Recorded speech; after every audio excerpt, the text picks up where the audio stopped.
for the kill.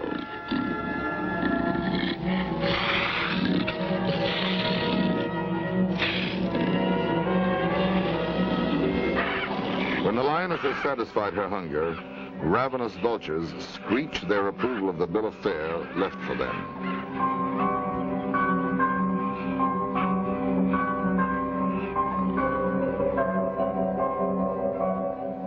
Giant herds of wildebeests sound almost like thunder as they rumble across the plains.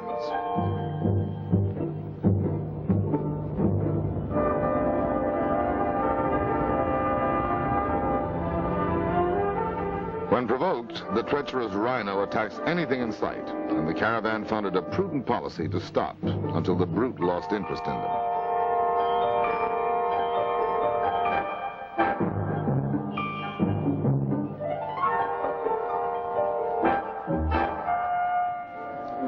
The hippos, on the other hand, are a happy lot, and nothing seems to disturb their water sports.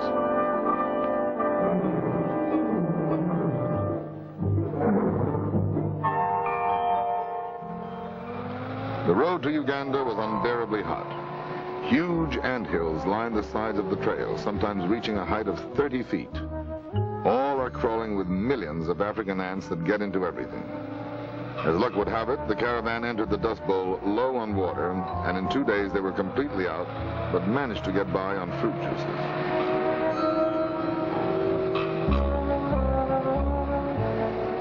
They swallowed grit and dirt for 2 more miserable days until they finally reached a large stream.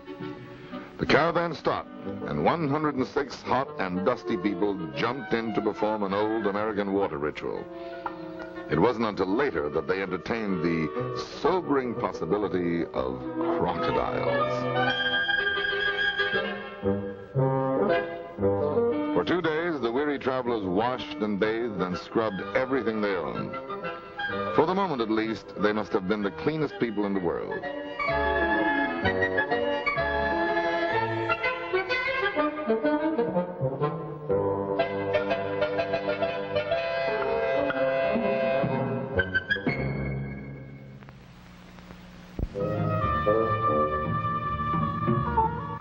The hot African sun hung high over the equator to watch the caravanners begin the tortuous passage that leads to Ethiopia.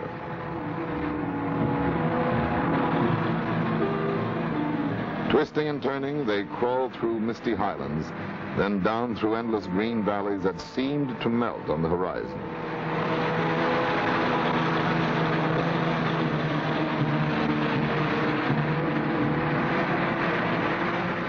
The countryside was peaceful and awesomely quiet. The only sounds were the drone of the engines and the occasional cry of wild birds. The Ethiopian government had previously warned of unfriendly nomadic tribes that terrorize this empty wasteland and wait for the unsuspecting stranger. And for the first time, the caravanners felt a little uneasy. They kept their eyes open and stayed close together.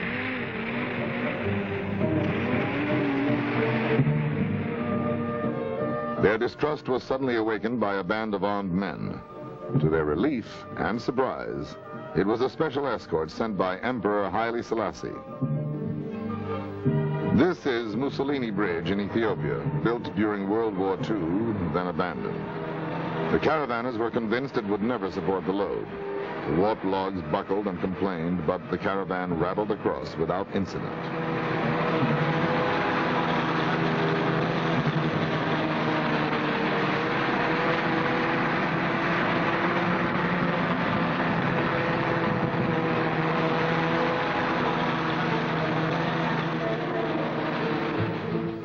On the other side of Mussolini Bridge, they faced a new problem: no road.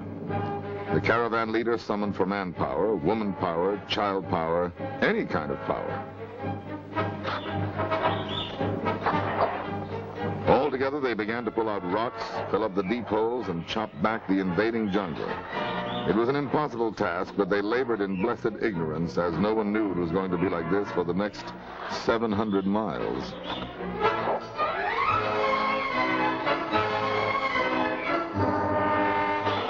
The caravanners quickly learned that 16 men, 10 women, and 9 children on the end of a 1-inch nylon line could often accomplish what a power winch could not.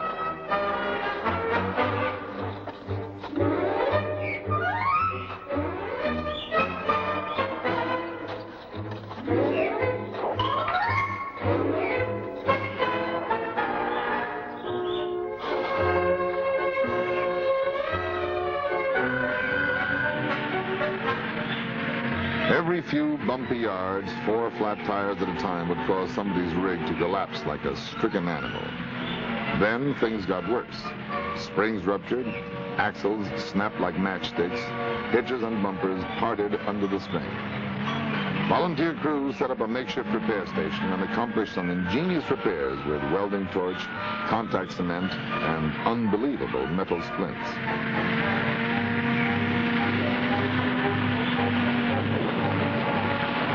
It was true they were looking for adventure, but none had bargained for this much, and the caravan would certainly have ended right here had it been possible to take a plane out and leave everything to the jungle.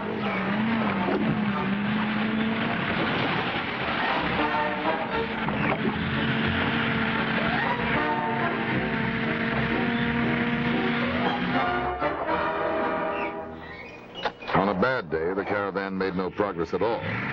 On a good day, they made as much as 6 miles, and it was cause for jubilation.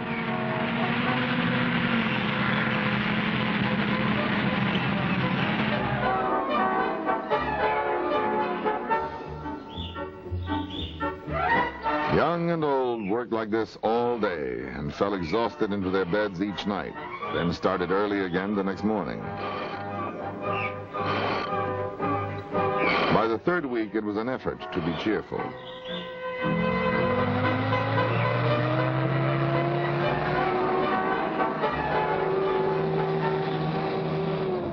Their bones creaked and their muscles ached. There wasn't a caravaner, man or woman or child, who didn't have a sore back.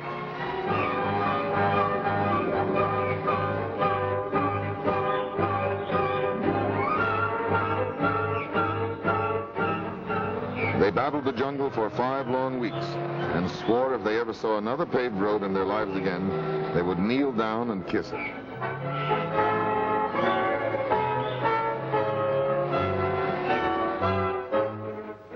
And did it ever look good? It was the best road they had seen in many weeks, and to them it looked like the Jersey Turnpike. With their spirits renewed, they sang triumphantly all the way to the capital city of Addis Ababa.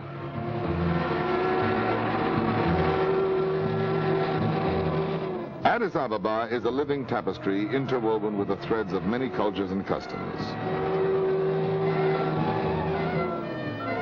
As you near the city, you can hear the sing-song of the street vendors. You can inhale 1,000 fragrances that float down from the busy marketplace. You see a parade of interesting dark faces whose classic features reveal their African, Hamitic, and Semitic origins. You catch a glimpse of business suits, white robes, and policemen in Bermuda shorts.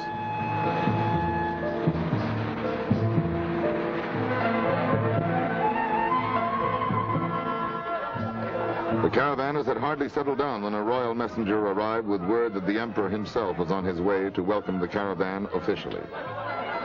Donald Bliss, the American ambassador, ran over and gave them all some quick lessons in protocol, and later that same afternoon, they were receiving the Lion of Judah, elect of God, His Royal Majesty, the Emperor of Ethiopia.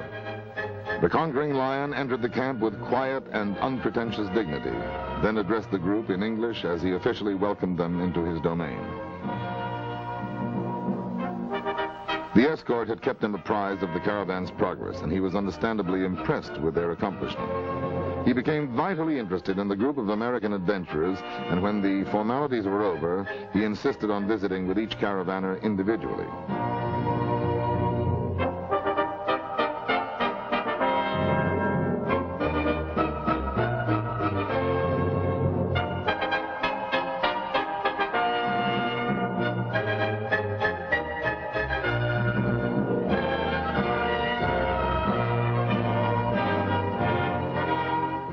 The emperor keeps a number of pet lions.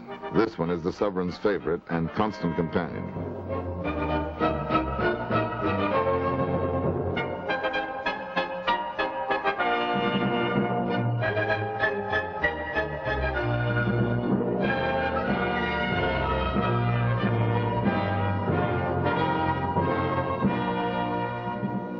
Haile Selassie is a strong and powerful ruler, but the caravanners found him to be a kind and soft-spoken gentleman who talked about his grandchildren like any other proud grandfather. For the caravanners, this was a memorable experience. Before taking his leave, the emperor invited them all to tea at his palace.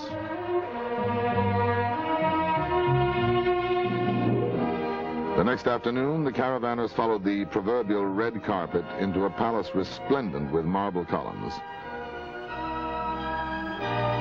Among the guests were dignitaries from a dozen countries, including representatives from the American embassy. The caravanners felt like the lords and ladies of storybook fame. They expressed their thanks and said goodbye to their newfound friend, the conquering Lion of Judah.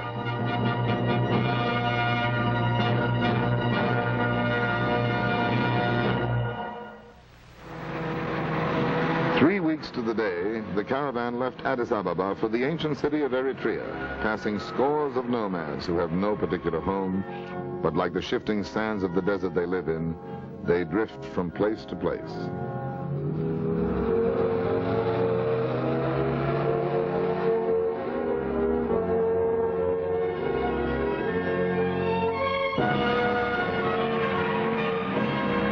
The city of Eritrea is separated from the outside world by Mussolini Pass, the most impossible mountain pass anyone here had ever experienced.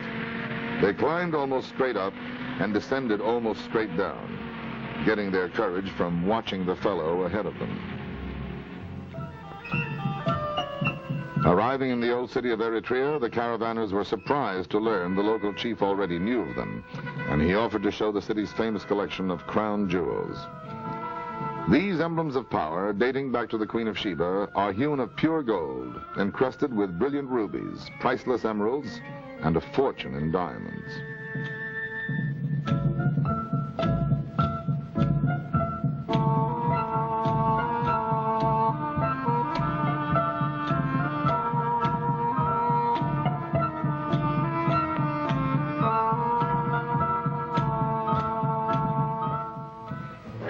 In Eritrea, the caravan made rendezvous with the American military police, who volunteered to see the caravan safely as far as the Sudanese border.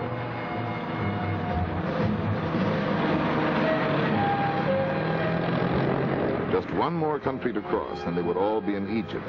Then, on to Cairo. In a small oasis, they met up with another caravan of about 50 or 60 camels.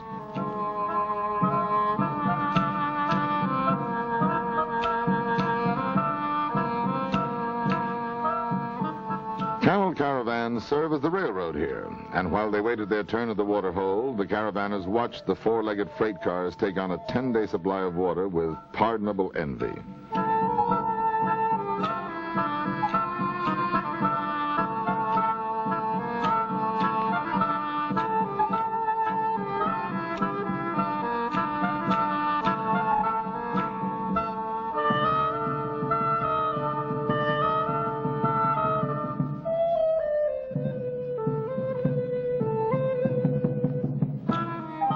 Camel caravans have been following the same route for over 2,000 years. It was a caravan like this one that brought the treasures of conquest to the Queen of Sheba. This fellow is the desert mailman and carries messages in these small containers. Suddenly the caravanners wondered if this was the camel driver the witch doctor back in Tanganyika said would bring them a message. It obviously was not, and they all had a good laugh at the witch doctor's expense. They spent several hours resting and bartering for a few souvenirs and took advantage of some first-hand road information. A brief friendship on the desert, and the two caravans parted. Each to his own destiny must go. One to the next oasis, to no place and back. And the other, on to Cairo and the Great Pyramids of Giza. At this point, the caravanners left their military police escort and headed